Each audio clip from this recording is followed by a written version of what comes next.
In the year 2489, an instrument ring built around Jupiter, nicknamed the chronoscope, found something that shouldn't exist. Not a signal, not a particle, not a new force, but a shortage. The chronoscope's job was to measure the shape of time by listening to the most reliable metronomes in the universe, pulsars. Neutron stars so dense and so stable that their rotating beams rival atomic clocks. If their pulses drift, either the pulsar is failing, or the stage it's performing on is changing. Dr. Mira Cade saw it first. She'd grown up behind failing seawalls in the drowned remains of old Miami, where every calendar was a negotiation with storms. She became a relativist because she wanted the universe to be honest, no comforting myths, no hand-waving.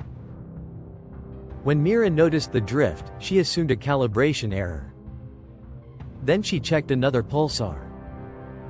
And another. The drift was everywhere, in every direction, synchronized across the sky as if the cosmos itself had quietly agreed to miscount. Ivo Rask ran the instrumentation side of Project Last Light. Before this, he built quantum systems for black programs, machines that had to function at the edge of measurement, where known becomes probable. He had an unnerving trait. He trusted data more than memory. Especially because 6 months of his own life were missing, sliced out cleanly by an accident nobody could explain and no backup could restore. The gap made him feel like time wasn't merely passing, time could be edited. They cross-checked everything. Hydrogen macers. Optical lattice clocks. Entangled timing links between stations. Every clock agreed with every other clock. The pulsars agreed too. That was the moment the room went cold. If all clocks agree, you don't have a clock problem. You have a reality problem. Mira finally said the sentence nobody wanted to form. They weren't watching time dilate. They were watching time disappear. Relativity's time dilation is a comparison. One observer's seconds against another's under gravity or speed. This was different. It felt like fewer fundamental ticks were happening at all, like the universe's update rate had been reduced.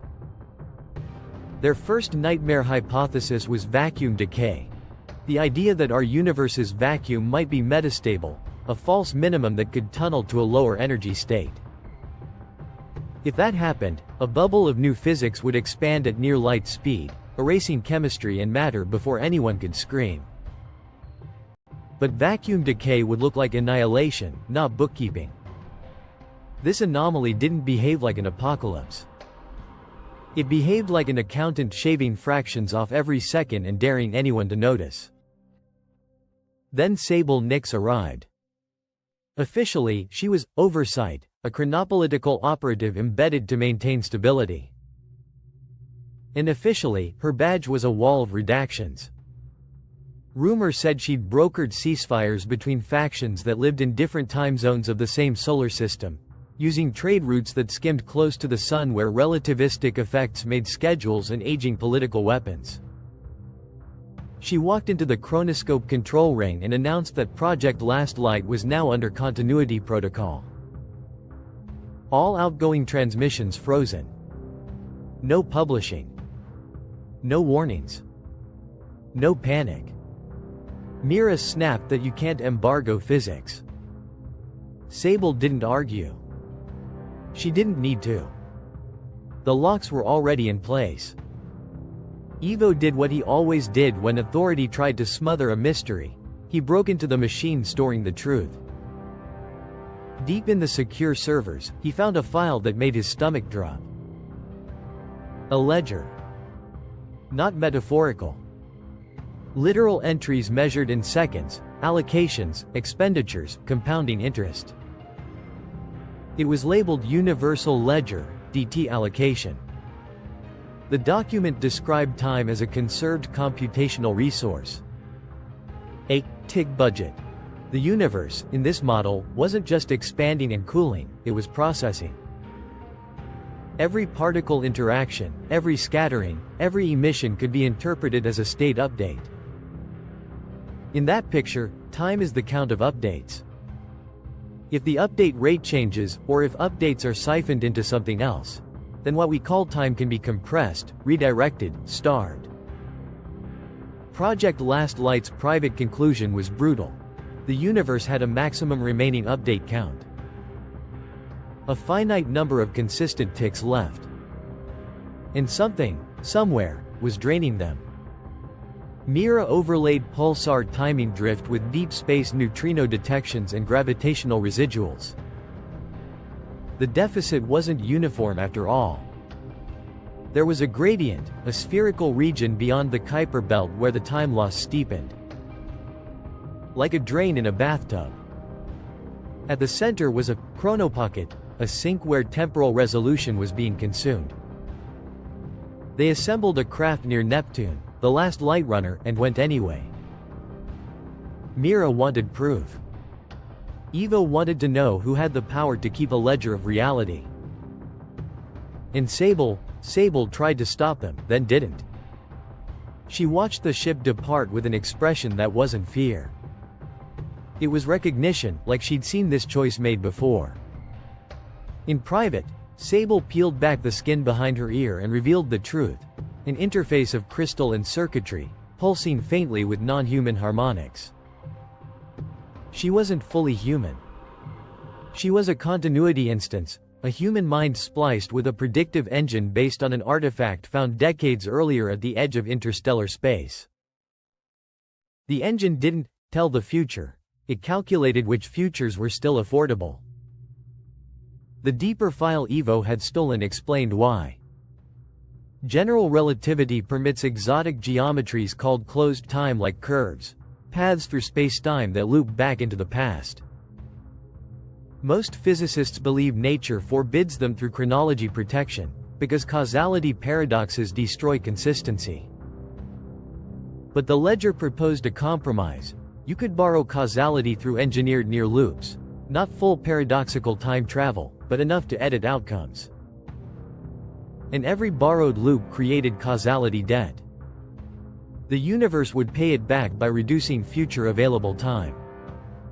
Like interest, compounding silently until the principal devoured everything. When the last light runner reached the chronopocket, the crew felt it before the instruments could speak. The starfield looked slightly smeared, as if reality couldn't refresh fast enough. The cosmic background flickered like a stream running out of bandwidth.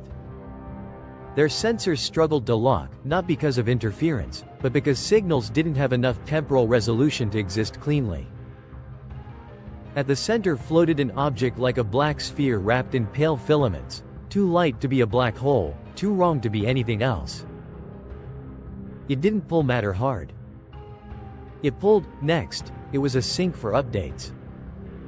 Mira detected a marker signal embedded in the filaments and decoded it. The handshake was human. Project Last Light's own encryption. That was the second time the room went cold. The chronopocket wasn't alien. It was built by human hands under a name that never made it into public history, the Continuity Directorate.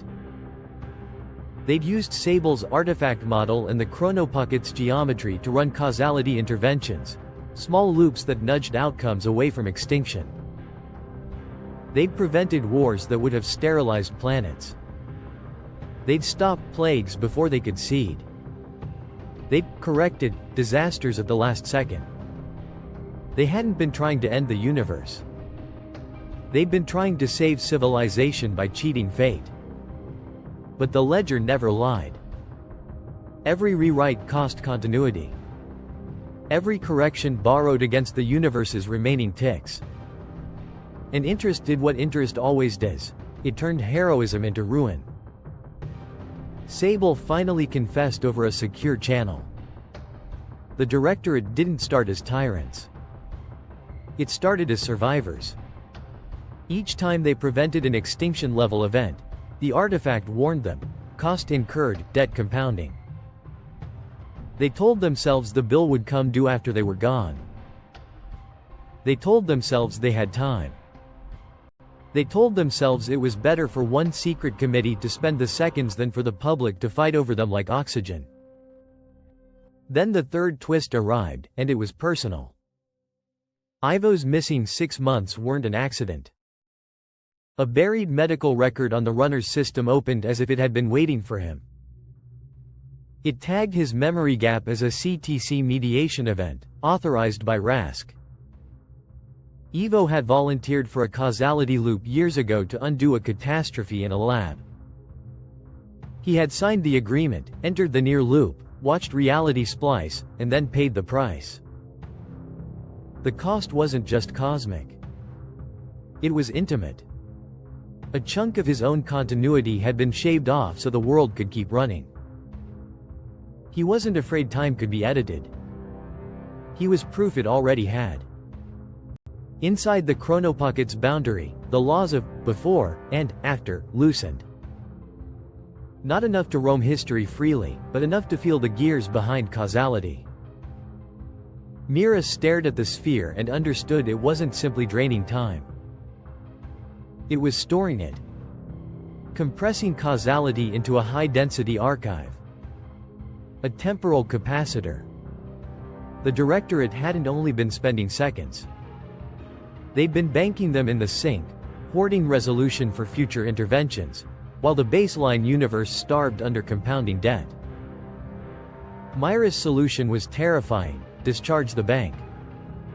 If they could release the stored temporal resolution back into spacetime gradually, the universal update rate might stabilize. The pulsar drift might stop. The universe might stop bleeding seconds. But dumping the bank wouldn't be free. All the suppressed branches, the catastrophes the directorate had prevented, wouldn't necessarily happen instantly like a curse. Instead, the universe would regain honest probabilities. Risks would return.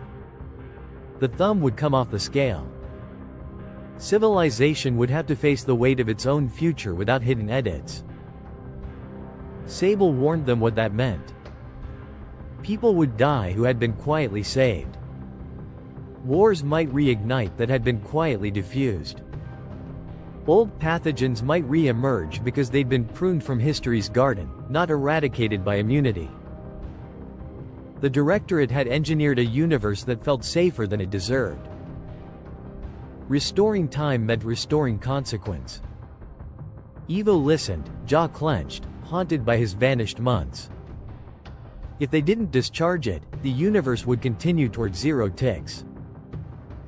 Not heat death or vacuum decay, something stranger. A cosmology that simply ran out of next, like a computation that hits the end of its steps and freezes mid-thought. So they built a controlled release using the runner's entangled clock array. Quantum correlated timing links can't transmit information faster than light, but they can maintain shared phase references across distance, useful when the very definition of a second is under attack. They paired that network to the sphere's filaments, creating a gradual bleed rather than a rupture, distributing temporal resolution outward like pressure equalizing through a hull. When the discharge began, the sphere brightened. The smeared stars sharpened. The cosmic background steadied. Pulsar timing across the solar system stabilized. The deficit curve flattened. For the first time since the chronoscope detected the drift, the universe felt like it was counting correctly. And then the consequences arrived, not as a single dramatic apocalypse, but as probabilities snapping back into place. Forecasts worsened. Fragile truces strained. Disease models shifted upward.